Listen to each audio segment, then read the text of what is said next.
Comenzamos entonces la clase. El objetivo, conocer cómo se forman los estados nacionales de Europa. Específicamente hay dos, Italia y Alemania. ¿Ya? Lo primero, el concepto de nación. ¿Ya? Aquí me dijeron que tiene que ver con los países, que tiene que ver también con los estados y tienen relación. ¿Ya?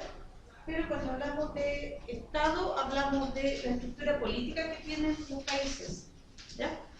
Puede ser cómo se ordenan políticamente los países, quién manda, cómo se ordenan los poderes, cómo se organiza políticamente un país, eso es el Estado.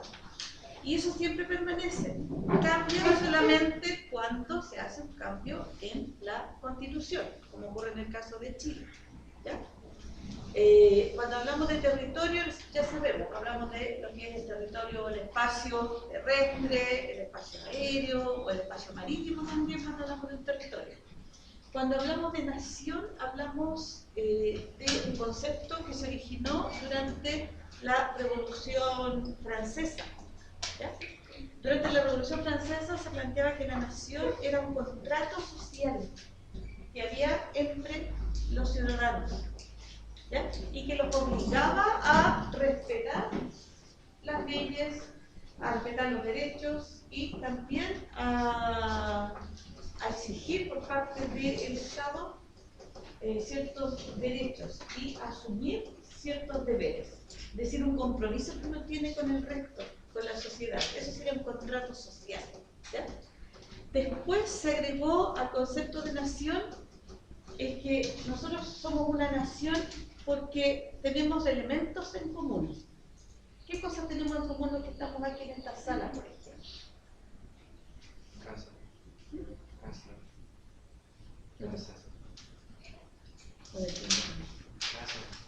¿Ya? Nosotros vivimos ¿dónde? A ver, partamos por ¿dónde estamos viviendo? En Chile, en un territorio que es Chile. Compartimos este territorio. Nosotros tenemos una historia en común, ¿cierto? Tenemos tradiciones en común, les gusten o no a uno de repente las tradiciones, pero tenemos tradiciones en común, ¿cierto? Tenemos la parte cultural también en común, la forma en que hablamos. Nosotros nos entendemos como hablamos, pero en otros lugares no nos entienden mucho. O extranjeros que vienen acá nos quedan mirando, lo mismo que nos sucede a nosotros cuando hablamos el mismo idioma. Y también, nosotros tenemos una forma de hablar que también nos identifica, ¿cierto? En cualquier parte, conocen nuestro acento al tiro. ¿Ya? Y lo que dije yo recién, al tiro, que no se usa mucho en nuestros lados. Por lo tanto, tenemos elementos que nosotros compartimos. ¿Ya? Y eso también se le agrega al concepto de nación, el sentirse identificado a lo mejor con lo que es un país, un territorio. Alguien me puede decir, a mí no me interesa eso. Y eso también puede ser, digamos, aceptable. Hay gente que no toma en cuenta esos aspectos, pero en general uno tiene ciertas características que lo identifican, le guste o no, con un territorio o con un lugar. Partiendo por la forma de hablar. ¿Ya? El acento que nosotros tenemos, por ejemplo. Entonces, el concepto de nación tiene que ver con todos aquellos elementos en común que compartimos nosotros, que tienen que ver con nuestra identidad, ¿ya? Identidad nacional y ¿qué tiene que ver con la formación de los estados? Porque en general surgen los movimientos nacionalistas. Los movimientos nacionalistas tratan de que los límites territoriales coincidan con lo que son las características en común que tiene un pueblo. Es decir, que un Estado coincida con lo que es la nación y coincida con lo que es el territorio. ¿Ya? En el caso nuestro, Chile tiene cierta forma geográfica que coincide con lo que nosotros somos en este momento, porque el territorio no ha cambiado desde la Guerra del Pacífico, que nosotros tenemos ya la zona norte es desde Arica y hasta el sur es Magallanes. El resto no ha cambiado más. Entonces nosotros, ¿qué quieren los movimientos nacionalistas? Quieren que coincida, o por lo menos sea coincidente, el territorio con la nación. O sea, que en el fondo las características que nosotros tenemos como culturales, sociales, sean coincidentes con lo que es el territorio chileno. ¿Ya? Que no haya, por ejemplo, vamos a suponer, que no haya un territorio donde está la cordillera, después de la cordillera, que sea similar a Chile. Porque ese territorio tendría que ser parte de nuestra identidad según los movimientos nacionalistas. ¿Se fijan? Entonces, esa es la idea. Entonces, nación tiene que ver primero con lo que se llamó el contrato social, y después se le agregaron otras características que tienen que ver con la historia, con el territorio social. Y después se agregan características que tienen que ver con el territorio,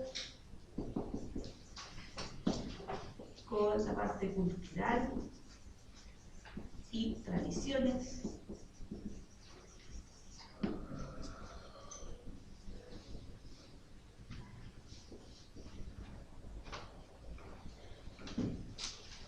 Y esto tiene que ver con lo que es la identidad.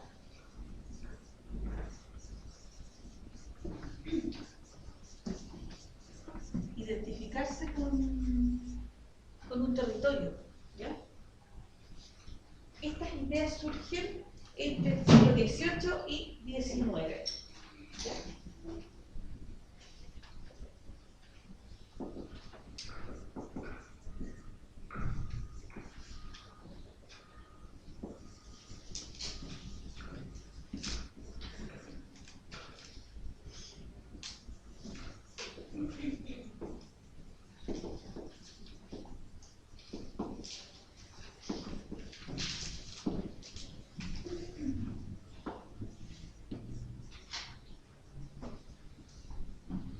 Acuérdense, el nacionalismo surge de nación, ¿ya? Entonces los movimientos nacionalistas favorecen la unión de una nación en un territorio definido, ¿ya? No que estén repartidos por distintos lugares, sino que haya un territorio definido para lo que sería una nación.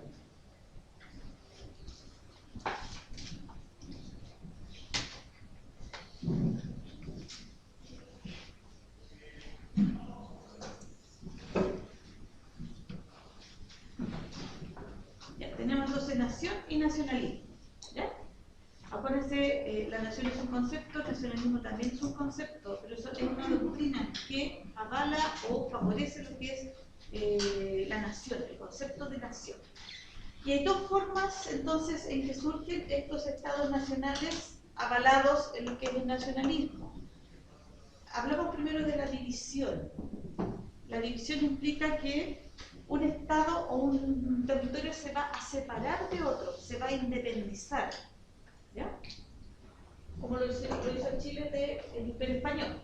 Nosotros nos independizamos de España.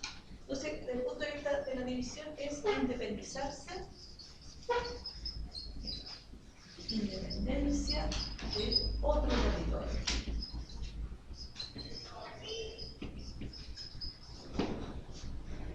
Y aquí tenemos como ejemplo dos. Vamos a hablar. Grecia se separa, vamos a hablar, se separa, se independiza del imperio turco.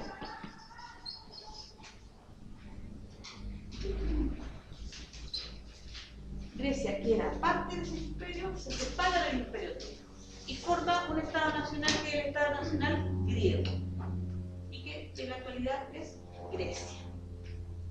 El otro ejemplo que vimos es de Bélgica. Bélgica era parte de lo que serían los Países Bajos y también se separa de los Países Bajos para formar un Estado nacional que es Bélgica. ¿Ya? En el PPT que yo les mandé tiene los mapas. Eso es una forma de crear un Estado, que es salirse de uno más grande. En general, salirse de un imperio, porque las personas que forman, por ejemplo, los griegos en este caso, no se sentían identificados con todo lo que era el imperio turco. Primero por el idioma. En Europa todos los países hablan un idioma distinto, todos, ¿ya? Piensen nomás, Europa, está España, Francia, Alemania, Inglaterra, Italia, todos los que son los países checos, la República Checa, Eslovaquia, Rusia, Polonia, Dinamarca, todos esos todos hablan idiomas distintos, todos. Los checos, ¿qué idioma? Checo. No, pero ellos, ¿qué idioma hablan? Checo. Checo. Son parecidos al alemán, por ejemplo, algunos. Si seguimos Rumania, Hungría, todos hablan un idioma distinto. Algunos se parecen más a otros, son de origen anglo o de origen latino. ¿Ya? Acuérdense, las lenguas romances son las que surgen del latín. Ahí estaría el español, el portugués, el alemán, el italiano. Pero hay otros que son de origen inglés o anglo. Y ahí están el alemán, el inglés. Y otros son de Eslovenia, que son el sueco, el noruego, todos hablan un idioma diferente. Entonces, aquí un ejemplo, Grecia es un idioma distinto, incluso una religión distinta, porque aquí son cristianos ortodoxos y los turcos son musulmanes. Entonces, en el caso de Grecia no se sentía identificada con lo que era el imperio turco, porque eran una situación distinta, una nación distinta dentro de un Estado muy grande. Por eso se separan. Ahí hubo varias guerras, ¿no? De hecho, en una de las clases, un alumno me preguntó, ahí está la guerra balcánica, sí, hubo varias guerras balcánicas. ¿Ya? Y la otra forma es la unificación. Y esto de la unificación es lo que hacen, en este caso, Italia y Alemania. ¿Ya? Aquí vamos a poner entonces, entre paréntesis, Italia y Alemania. Aquí se unen varios para formar un país. ¿Ya? Se unen varios reinos o varios estados en el norte de Italia, en Milán, por ejemplo, en el sur, las dos Sicilias, ¿ya? En el caso de Alemania estaba Prusia, Baviera, ¿ya? Que se unen para formar un solo estado. Ahora, ¿qué aspectos tienen en común las dos formas? Primero, la difusión de ideas liberales. Aquí se difunde mucho la idea que surgen de la Revolución Francesa, que también mencionamos antes, como la idea de libertad, de igualdad, de soberanía popular. ¿Ya? Entonces, difusión de ideas liberales como libertad, igualdad, soberanía popular, entre otras. Libertad no tengo que explicarlo, ¿cierto? Sí. Yo creo, ¿cierto? Igualdad, tampoco creo que tengamos que explicarlo. Y soberanía popular, ahí está, sí, habría que explicar, ¿no? ¿Qué es lo que es la soberanía popular? ¿Qué? ¿Ya? La soberanía popular, ¿qué es lo que significa? Significa que el pueblo es soberano. ¿Qué significa esto? Porque dije al revés, no más lo mismo. El pueblo soberano en el sentido de que el pueblo tiene la atribución de mandar políticamente. Pero como todos, nosotros por ejemplo tenemos esa atribución, ¿ya?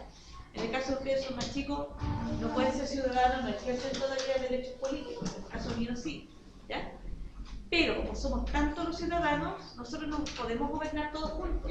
Imagínense ponernos de acuerdo en el caso de Chile de varios millones, ¿ya? Entonces, ¿qué es lo que hacemos? Nosotros tenemos nuestra soberanía, nuestro poder, el que yo tengo, se lo delego a otra persona. ¿Cómo? A través de las votaciones. ¿Se fijan?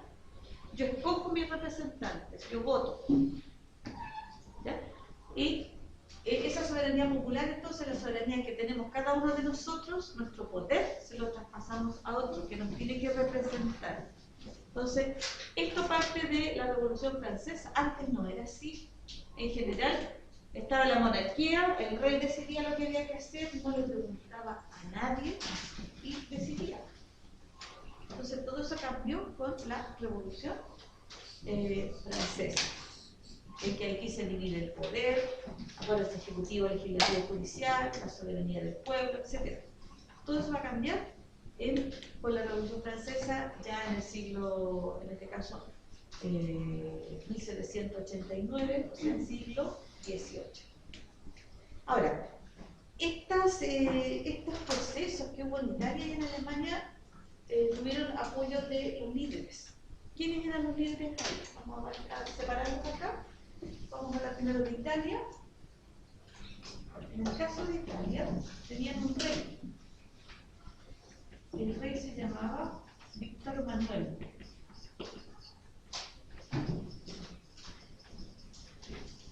Primero.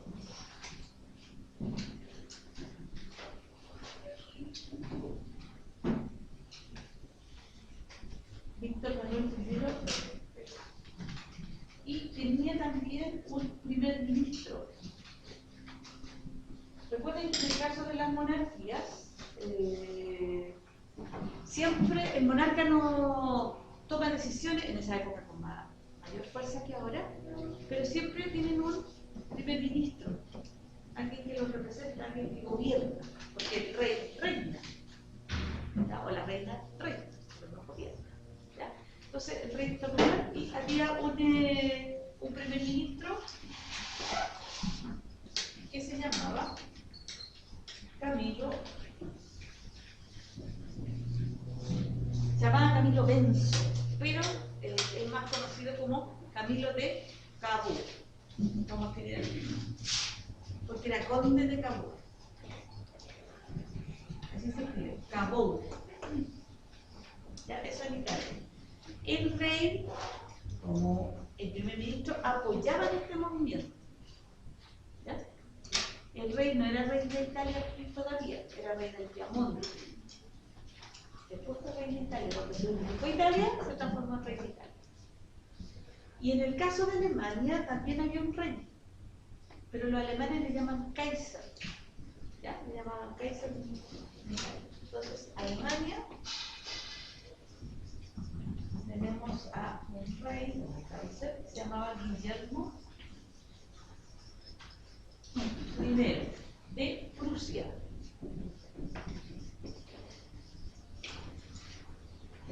No Rusia, Prusia. Y tenía también un primer ministro que los alemanes le llaman canciller. Y se llamaba Otto.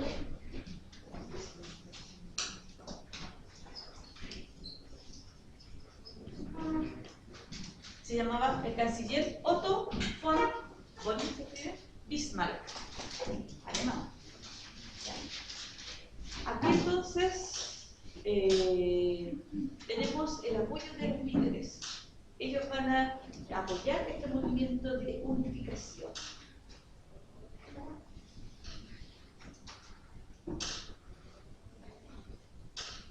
Tanto rey como, en este caso, primer ministro, canciller, como se le llame en los distintos países.